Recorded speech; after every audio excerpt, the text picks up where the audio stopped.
Hey guys, what's going on? It's Alex here from Simple Mods and welcome back to another video. I know it's been a while, but I should be back making videos now and decided to kick things off with part 2 of my Project Shady build in the Inwind B-Frame Mini. I'll kick things right where I left off in the other video, so if you haven't seen it yet, then I'll make sure to pop it down in the description below.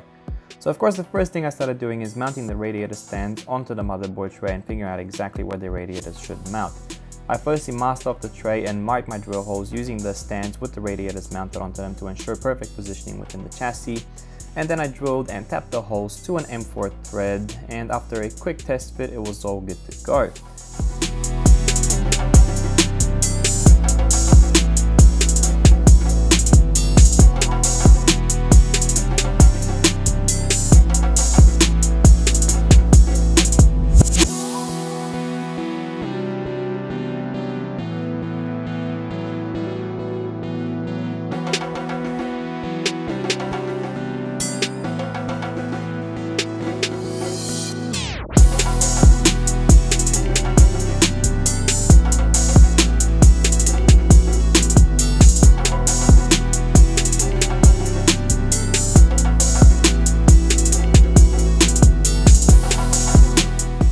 It was then time to drill the holes for the pass-through fitting so that I can connect the reservoir, which will be mounted on the back. I did this using my step drill and some light filing as well, and I also drilled 2 extra holes so that I can easily pass through the fan cables to the back side of the case as well.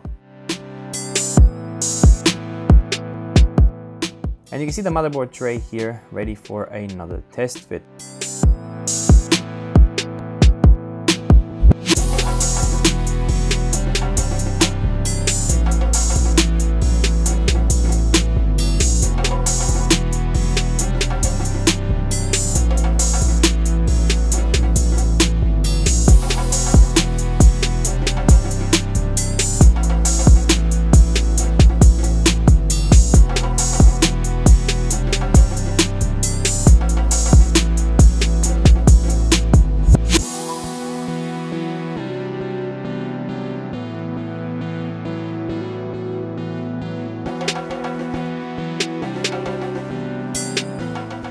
I mainly use fittings to connect the reservoir to the pass-throughs with a small bit of tubing as well, and of course it's also screwed onto the panel for added security.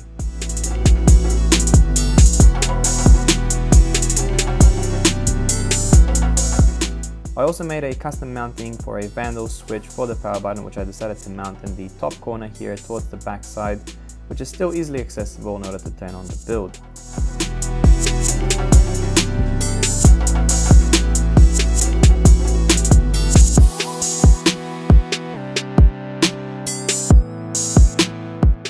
The pump was mounted to the bottom radiators and fans on its side, with the outlet shooting directly into the bottom rad using only fittings, as it was easier and I also like the way this looks.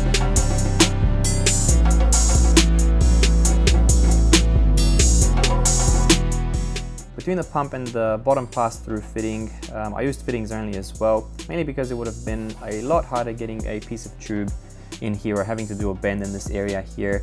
And then also having only fittings in this bottom section also gives this part of the loop a lot more rigidity and keeps the rad nicely in place as well. Same with the front radiator at the top. The fitting that's coming out of it connects directly to the pass-through and keeps the rad in place, so much so that I didn't even end up using the radiator stand that I had mounted towards the top of the front radiator and only have it at the bottom of it. Now that everything was in place, it was time to mount the graphics cards inside one final time to make sure they still fit in nicely, and of course also find a way to secure them since there are no PCIe I/O brackets on this case due to the way that I've modded it. You can see here that they do move quite a lot when slightly touched and even when the case is being moved around, and I do want the system to be very strong and I want to be able to easily pick it up, move it around, so I definitely can't have the cards loose like this. Now the way that I ended up securing them was with an aluminium corner piece. It's the same that I actually used for the pump mounting and also the vandal switch power button, and you can see here that I drilled and tapped directly into the graphics card's PCIe brackets, and then I used the aluminum corner piece to secure them to the motherboard tray. This is also the main reason why I decided to keep the dual PCIe brackets on the cards originally and not switch to the single ones that come with the EK water blocks, just for some extra security when mounting the cards in place. You can see here they are now rock solid, and with that done, the custom motherboard tray and the rest of the hardware was now ready for painting. I didn't unfortunately film all of the painting involved, however I followed the same techniques as I showed in the first video for this case mod series, so have a look at that if you're interested to find out more about the painting process. Some of the prep I did, however, mainly for the radiators, was to cover the fins with some painter's tape in order to keep this area clear of paint as to not block any airflow through the radiator. So it's always good to do this if you are thinking of painting your radiators. I then went ahead and painted the motherboard tray, the rads, and some of the other parts in a nice metallic grey finish. Once the main coat of paint was dry, I started doing a marble special effect using black metallic paint and some plastic wrap. It's actually very easy to achieve this look, and the radiators were actually the first bits that I tried this on and haven't yet perfected the technique. It is actually easier to apply the paint onto the plastic wrap first, which I did with later parts. However, the rads still turned out pretty great, and so did everything else, but I guess I'll let you guys be the judge of that.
I of course clear coated the finish in the end for added protection and also to give everything a nice and glossy look.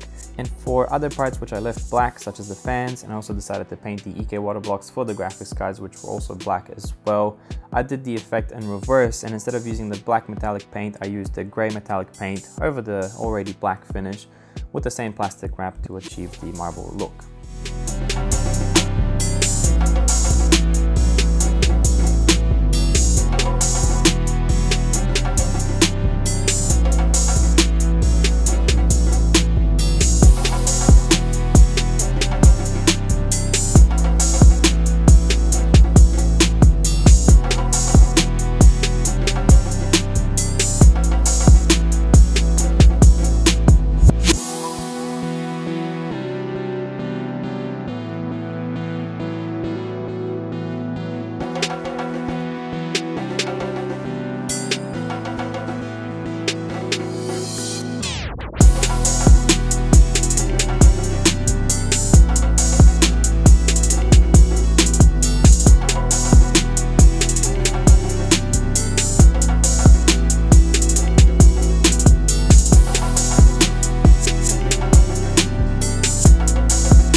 The motherboard was also customized. I firstly removed all of the stickers to keep it nice and clean, some which proved harder than others to remove, so some sanding was involved.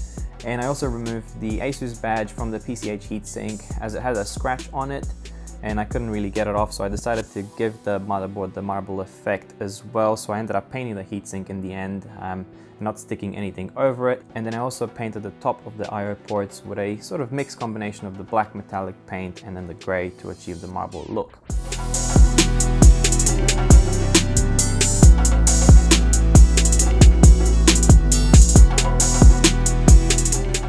I also customized the EK-DDC pump in the same marble finish, as I wanted to cover as many of the components as I could with this effect in order to have everything matching inside the build. So much so that I actually took the risk of taking apart my 10th anniversary EK Supremacy Evo CPU block And as some of you guys may know, this is a very limited piece of hardware. EK only made 100 of these, so taking it apart, painting it, isn't something that you want to play with, as you don't want to risk ruining such a unique piece. It was a risk I was willing to take, however, and I think the end result looks awesome and I'm super happy with this. So the limited number for this block that I have is 32 out of 100, but I guess I now made it truly unique by customizing it. So you guys let me know in the comments what you think, if this was a good decision or not. But yeah, in the end, I actually really like the result.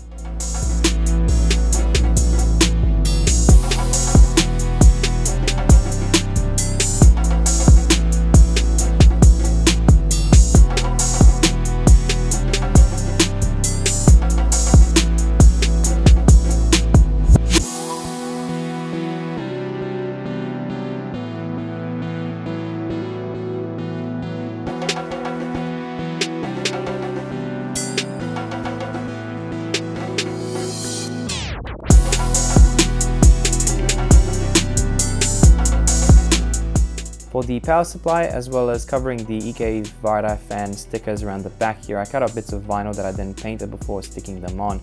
It was an easy way to get the marble paint effect on these parts as well.